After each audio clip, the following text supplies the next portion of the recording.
Okay, well, hey, hello, buenos dias, everybody. It's me, Profesor, and back with you for the actually the next to last video for this session, and the final video that I'll give to you guys for the once the class actually wraps up. So this will put us into the about the Monday or Tuesday, actually going into the second 8-week session. I'll go ahead and have a final video in which I say adios, bon voyage, all of that fun stuff.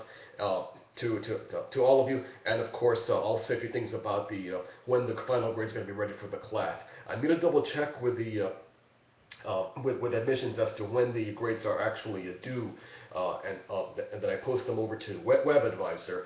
But I'm pretty certain it's going to be toward the end of next week. So that'll put us about the I guess about the 16th, 17th, around that time frame.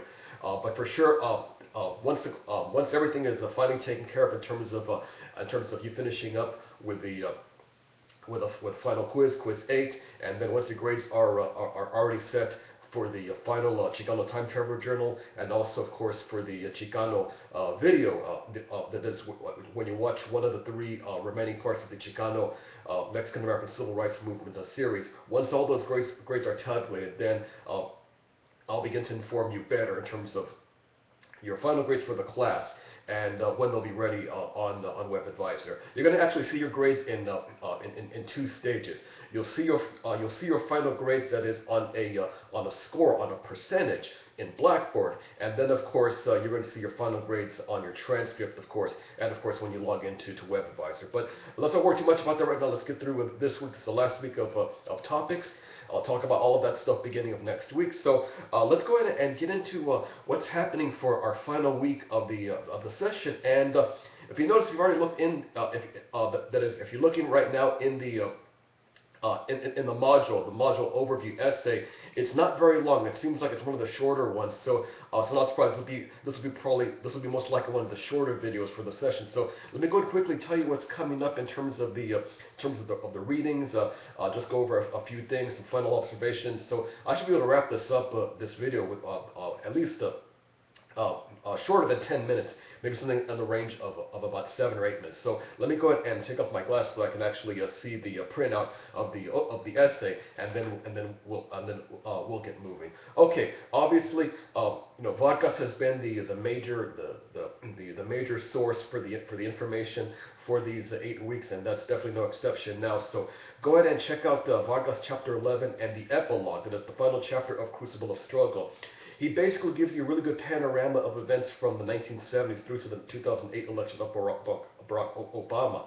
And of course, immigration is one of the key topics that he addresses, and he pays much attention to what was called the Simpson-Mazzoli Act from 1986. And Simpson-Mazzoli was an interesting piece of legislation back in those days.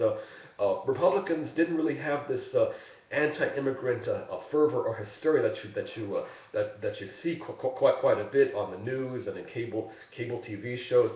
In fact, President Reagan himself believed that it was important to get people out of the shadows, so to speak. Back in those days, really quite interesting. The Republican Party was openly courting. It had more of an emphasis on trying to court Latinos. Reagan, but more so the Bushes, because George Bush Sr., who was elected in 1988, he of course was from Texas, and then of course George W. Bush in 2000. Bush himself had commercials in Spanish. I don't recall if there were commercials that he made while he was running for president, or if there were commercials that he did when he was running for governor in Texas back in the mid 1990s. But my point is, the Reagan and both Bushes seem to have no trouble trying to openly court the Latino vote. But things began to change, of course, after that, after Bush left office, and it's hard to say now what direction Republicans are going to take right now as we get into 2016. But a lot of those issues which feed into what's happening in modern times. Vargas goes into some very good detail in chapter 11. So after you read chapter 11 and the epilogue, then go ahead and read David Reamer's article about the act itself. This one in which Reimers talks about Simpson-Mazzoli and some of the limitations of the measure, that it doesn't quite cover everything. You might say it seems to have a lot of holes in the act, and these are things that ostensibly Congress should be trying to work on right now. But of course, Congress is paralyzed, and right now, it seems that we're waiting more to see if, after the elections coming up next month, if Obama is actually going to do something about this. Probably coming up toward the tail end of November, maybe beginning part of December. So stay tuned for the next couple of months, everybody. Things are really going to get interesting on this whole immigration topic. All right, you get another perspective on on the topic in the final reading from Beyond 1840, in which Richard Griswold del Castillo talks about this. But he also gets into a little bit more about arts and culture and various Chicano personalities, people who became really popular in the 1980s and were the prime movers and shakers with respect to Chicanos, Mexicanos, Latinos, essentially having much impact in things such as literature, politics, fine arts, and of course music, movies. And among the people that he mentions are what I might say the usual suspects. We're talking people like Edward James Olmos, Linda Ronstadt, Chichmat Marin, I think, Carlos Santana, and many others. So after you read Richard Griswold del Castillo's reading, then finish off the module, finish off the class with your last item of the session, and that of course is watching the film, A Film Without a Mexican. My colleague from Mesa College, Mike Ornelas, turned me on to this film about 10 years ago when it first came out in the theaters. It didn't really do very well in the theaters, but I think that was the expectations. I think the filmmakers didn't really expect this to be a blockbuster hit. It's a little bit more of an indie, an independent release. It seems to harken back a little bit more to some of the goofy sci-fi films which were really popular in the 1950s, and we're talking about things such as Them, It Conquered the World, maybe a little bit about the Godzilla films, Godzilla versus Megalon, the Sea Monster, all of that crazy stuff. Stuff I used to love watching in when I was little back in the 1970s. The Channel 6 used to show a lot of those crazy monster movies back in those days.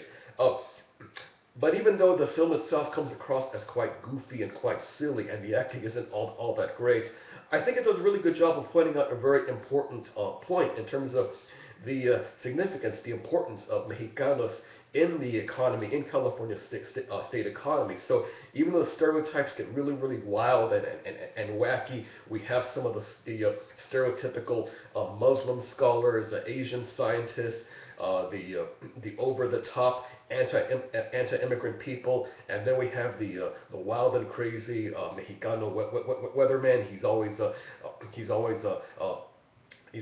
excitable and excitable, and there's a guy in Los Angeles who seems to be comparable to that, Danny Romero at KABC Eyewitness News. He's good, but he's just kind of crazy and over the top, and he reminds me a little bit about the character Jose Diaz and the Buenos Dias report in the film. And in addition to the film, I do have a detailed summary in the module, so definitely check it out as you're going through the film. But again, I think the significance is that the film tries to bring about in a humorous way the significance about Mexicanos in California's economy, and how they are intertwined. That is not just with respect to the jobs, but on a generational level. So you have Mexicanos who have been in the state for many years. Their children are in the state, and of course their grandchildren. So all this generational stuff is definitely something to be looking out for as you go through the film. Incidentally, I show this film to my Grossmont College classes, and interestingly, I tend to get a little bit more of a negative reaction, negative pushback from this. But I haven't had the situation that much when I've shown the film for this class, for you guys at Southwestern, and also for my Mesa College classes. So it's interesting. I like to see the differences in the opinions about the film. That is, whether I show it at Southwestern, Mesa, or Grossmont. Okay, well that's it, everybody. So. That's it for the plan for this week. So definitely, I hope these videos helped out as a semester as a session unfolded. And like I said, it's going to be the next to last video that you'll see. I will have one more video for you coming up next week in which I say goodbye to everybody, and of course to talk a little bit more about the final grades and when those are going to be ready. But again, as I mentioned at the beginning of the video, let's get all the grades taken care of first for the remaining things in the class.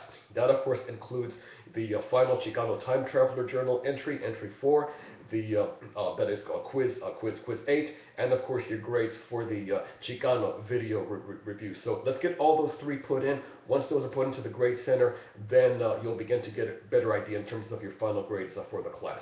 Okay, well that's it from here. Again, one more video that I've got for you, and then that's it for the session. So you guys take care. Have a great rest of the week, and I'll talk to you guys again one more time as we begin to wrap up the class.